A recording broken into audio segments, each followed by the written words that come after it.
author of The Ultimate Gift, which was a best-selling, New York Times best-selling novel, and was made into a movie in 2006 or 2007. Also the author of The Ultimate Life. But we want to talk to him about his latest novel, The Gift of a Legacy. Jim, welcome to the program. It is great to be with you guys. So you must be very gratified to have seen your work put into your novels made into movies. As I mentioned, The Ultimate Gift was made into a movie with James Garner in 2006, 2007. The Ultimate Life is out now, isn't it? Yes, it is, and continues the story kind of as a sequel and a prequel both, and we add Peter Fonda to the cast, and it's a lot of fun. I mean, it's for an author, I guess it's one of the highest honors. I've written 25 books now, and 4 of them have made it to the screen, and it's a real privilege. So let me just ask you this: The Ultimate Life, it is out in theaters. Is it have a wide release? Can people catch this at the theater in most cities? We opened in between 400 and 500 theaters last month. We're still in a lot. If people want to find out if there's a theater near them, you can go to theultimatelifemovie.com and enter your zip code, and it kind of tells you where the nearest place is. All right. Jim, let me ask you, before we get to your latest novel, The Gift of a Legacy, you're also the co-founder and president of the Narrative Television Network. Is that correct? That is indeed. Well, tell us a little bit about that. Well, I am blind and lost my sight 25 years ago, and through that process had to remake myself and find out what it was I was going to do and what I was called to be. And out of frustration and my own need, I invented a system so that blind and visually impaired people can access movies and television. And we started that in 1988, and we serve 13 million blind and visually impaired people here in the United States and millions more around the world. And we add soundtracks to TV shows, movies, network shows, everything, and in between the dialogue. So we help people hear what they can't see. Okay, great. Well, tell us a little bit about the Gift of a Legacy. This is your latest novel. Give us a brief overview, and then we'll jump in. Well, it's actually the 4th book in the Ultimate Gift series, although if you haven't read any of those books or seen those movies, it stands alone. And it's about learning lessons in life and leaving them behind. And there's a little old lady approaching 100 years old who's been kind of a central figure in government, politics, business around the world, and has this massive center think tank, kind of a lodge called Anderson House, and people from around the world come there and gather, and she decides she wants to continue that legacy and leave it to her great-grandson, but he's anything but prepared to do that. So we reach back to the Ultimate Gift lessons and, see if young Jason can pass on those. It's one thing to learn a lesson. It's another thing to apply a lesson, but when you can teach someone to teach, then you change the world. Jim, could you define what a legacy is? What does that mean? I mean, we hear that all the time, but what does legacy mean? We mistakenly think it's something we do at the very end of our life, or our epitaph, or something we write in our will and leave behind. Really, I see legacy as the impact we leave behind with everybody we come in contact with. There are people listening to us right now that will never hear you or me again for whatever reason, and to them, this conversation we're having right now, this is our legacy. And every day and every way and everything we do, we're building our legacy one day at a time. The obituaries are full this morning of people who thought they had another 50 years to live, and they've gone on into eternity. And so we need to live every day as if this is our legacy. This will be our, what we leave behind. And when you think of it in those kind of terms, it brings a new importance to everything we do.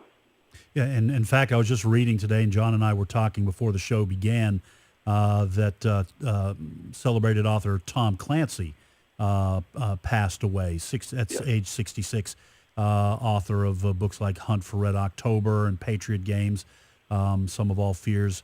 I always enjoyed reading his books, and a bunch of those were made into movies as well. But that's my thought was he was only 66. I'm guessing he didn't expect to pass away. For most of us, that comes fairly unexpectedly. And then it really at that stage, even if you have some time to prepare, if you're very sick and you're thinking about your kids or people in your lives, it's almost too late to begin trying to impact people's lives. You're saying really what we're doing is impacting people's lives throughout our life, and that becomes what they remember. It's kind of hard to put down in a letter to someone you love all the lessons you want that you wished you had taught them. Oh, you're absolutely right. You know, when you go to someone's funeral and people get up to give a eulogy or share for a few moments about what this person meant to them, rarely is it this great, grandiose message or this wonderful thing this guy did or this lady did. It's the pat on the back. She was always there with a good word. It was somebody, he was dependable. Those are the kind of things, the daily, day in, day out things that we do.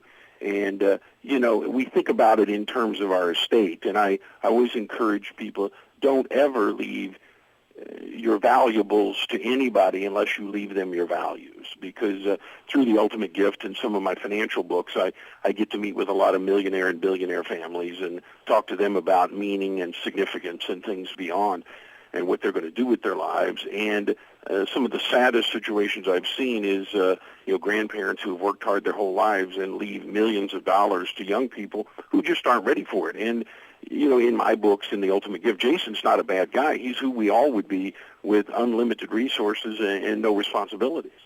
Talking to Jim Stovall, and the book is called The Gift of a Legacy. It's a novel, and you can contact him. It's jimstovall.com, and his last name is Stovall. And in the book, Jim, you do list several legacies that you can leave. And we don't have a whole lot of time left, but one of the things I saw was the ultimate legacy. What is the ultimate legacy? Because you talk about problems and learning and friends, legacy of friends, but what's the ultimate legacy?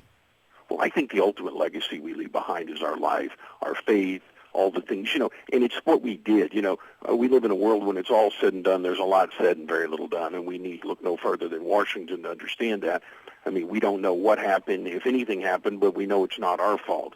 And in the reality, the legacy, the ultimate legacy is our life, our faith, the essence of who we are that we leave behind, and we build that one day, one moment, one activity at a time. Jim, let me ask you this, because in these books, there's a sort of a mechanism of learning that the individual, Jason in the first book, I guess Joey is Sally Mae Anderson's grandson in this one. And the mechanism is, as John was mentioning, these 12 gifts, these things that are kind of in a sense forced upon the young person who needs to learn.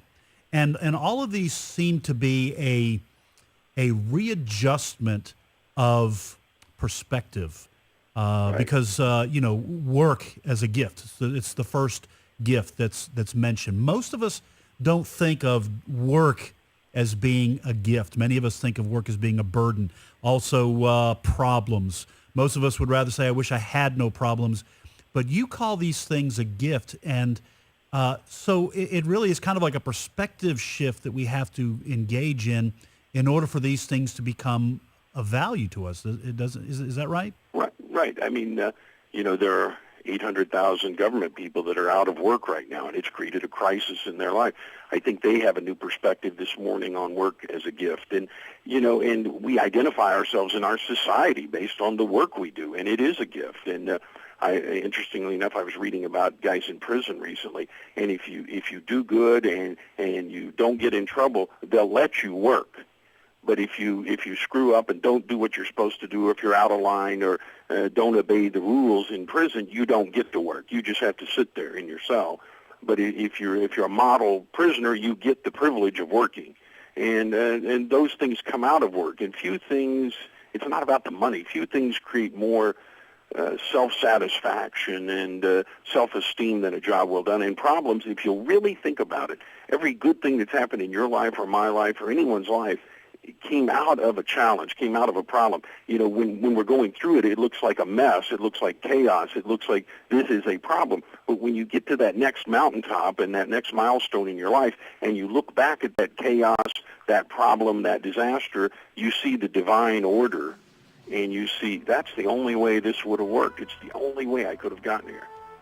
Jim, we are out of time. We've been talking to Jim Stovall, who's a speaker, also president of the Narrative Television Network and the author of The Gift of a Legacy. His new book, his first one you might know is The Ultimate Gift. Jim, thank you so much for being on today's Issues. Great to be with you guys.